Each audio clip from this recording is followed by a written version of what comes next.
నమస్తే మిత్రులారా, నేను మీ శ్రీనివాస్ చౌహాన్ అడ్వకేట్. మిత్రులారా, మనము ఎవరితోనైనా ఒక ఒప్పందం చేసుకుంటే ఆ ఒప్పందాన్ని తిరిగి సవరణ చేసుకోవడము, రద్దు చేసుకోవడము చేయవచ్చా? అలాంటి అవకాశం ఉంటుందా? మిత్రులారా, మన దేశంలో ఇండియన్ కాంట్రాక్ట్ యాక్ట్ 1872 అనే చట్టం ఉంది.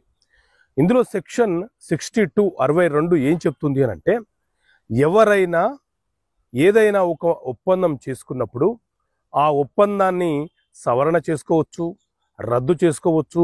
ఆ ఒప్పంద స్థానంలో కొత్త ఒప్పందాన్ని కూడా రాసుకునే అవకాశం ఉంటుంది. కాకపోతే రెండు పార్టీలు ఒక సమన్వయానికి, ఒక అంగీకారానికి వచ్చిన తర్వాత మాత్రమే ఈ ఒప్పందాల సవరణ అనేది చెయ్యాలి. కొత్త ఒప్పందం రాసిన తర్వాత పాత ఒప్పందం అనేది చెల్లుబాటు కాదు.